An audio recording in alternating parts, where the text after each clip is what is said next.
Halo Sobat Easy Stock, kita bahas IPO baru lagi PT Lavender Bina Cendekia. Ini perusahaan bergerak di bidang education, khususnya bimbel, industrinya consumer cyclical.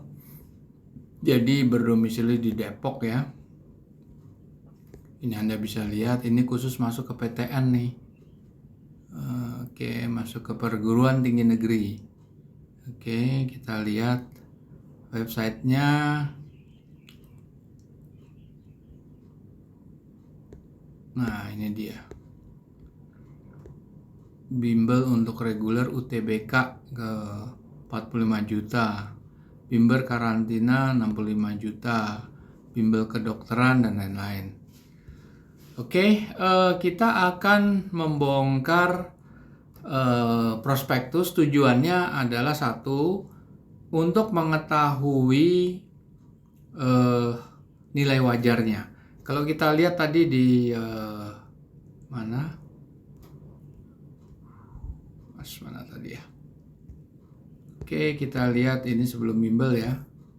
Nah, kita lihat di sini dia akan menjual offering price-nya itu 187 sampai 196, 2,8 juta lot, miliar lot, 2,8 juta ya, sorry. Terus sebesar 27%. Nah, kita akan melihat laporan keuangan yang ada di prospektus.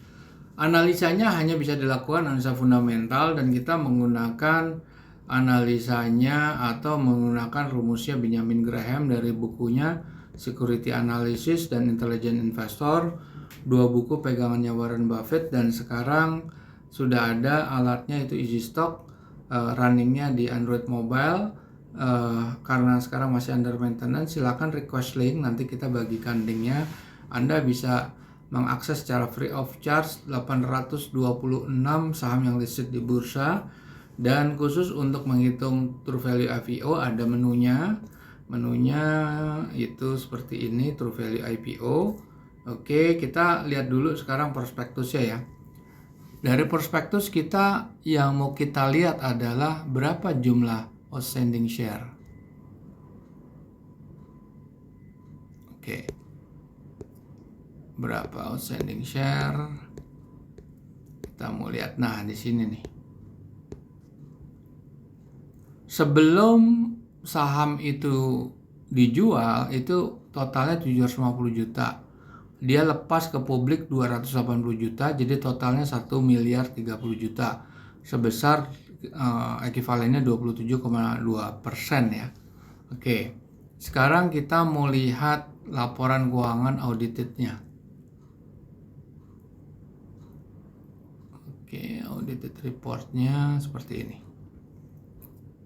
Oke, kita melihat fokusnya di aktiva lancar ya. Kita akan menghitung nilai wajar dua periode, yaitu periode pertama adalah semester 1 atau kuartal 1, ini 31 Mei, nanti kita adjust lagi menjadi per 30, ini kan kurang 1 bulan, per kuartal 2. Jumlah aset lancar itu kita cari netnya, berarti yang sudah kita keluarkan adalah uang muka, biaya muka, dan beban yang ditangguhkan.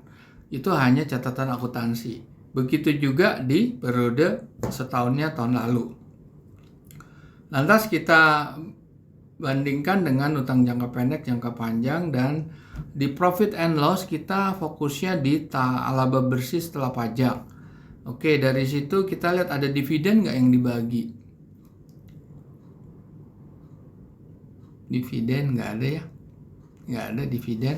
Nah, pembelian aktiva tetap itu ada kuartal ke-1 ini 589 juta, dan untuk tahun sebelumnya 98,5 juta, kecil ya. Oke. Sekarang kita mau lihat lebih detail lagi di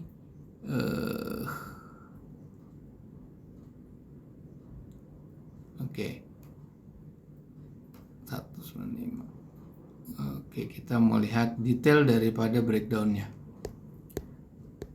Daftar aktiva tetapnya ada nggak di sini?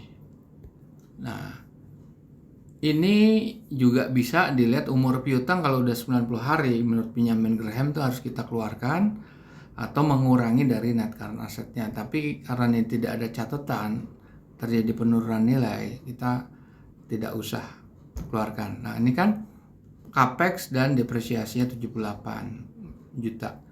Dari tahun sebelumnya 98 juta sama penyusutannya 169. Terus kita buka lagi ya. Di sini ada detail ya. Detail kita lihat ada nggak pendapatan beban lain-lain. Kayak keuntungan yang belum direalisasi karena perubahan nilai itu yang minus kita pluskan.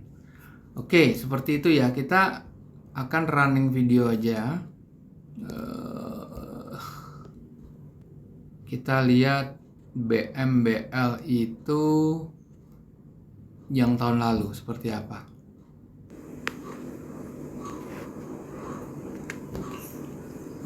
Oke, kita isi kredensialnya, terus kita isi parameter key financial ya. Growth-nya kita pakai sesang 2. Government bond Anda bisa cek di CNBC, Bloomberg, Bank Indonesia adalah ukuran dari investor global untuk melihat tingkat risiko daripada suatu negara yang andaikan dia melakukan investasi. Oke, ini karena kita lihat yang tahun sebelumnya, jadi udah full year ya, kita nggak perlu setahunkan gitu. Oke, ini tinggal diisi aja. Terus aset lancarnya berapa? Kita lihat. Ya, berapa klik?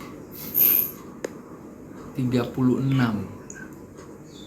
37 atau 40 lah. Padahal nilai wajarnya tadi 196. Nilai offering price-nya 196. Harga ketinggian. Coba kita lihat yang paling up to date. Yang sekarang itu seperti apa? Kita lihat. Oke.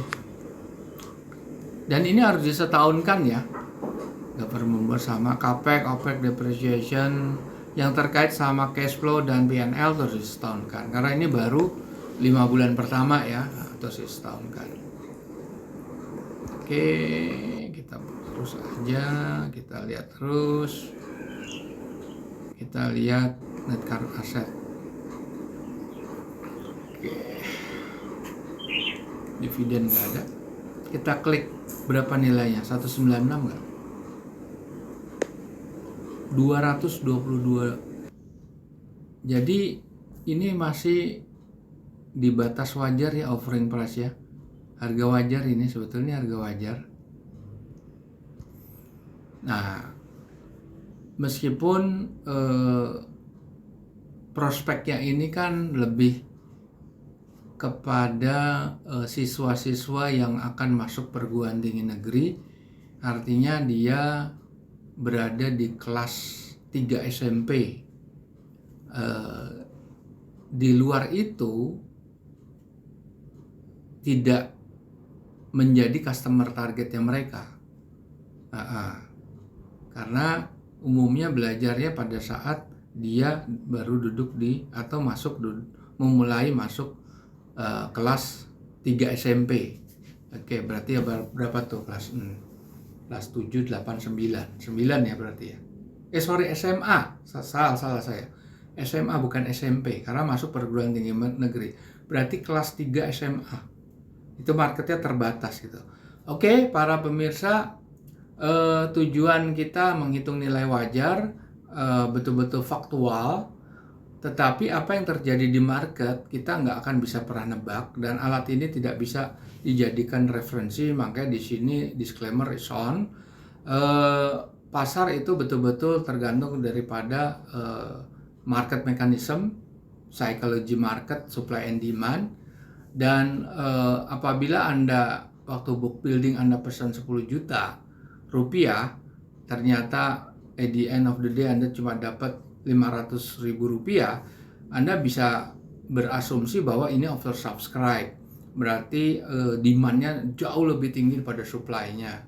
Dan itu secara teori benar. Tapi harus diingat, ini saham yang jual ke publik itu hanya sekitar 27%. Berarti sisanya itu lumayan banyak adalah sekitar berapa itu?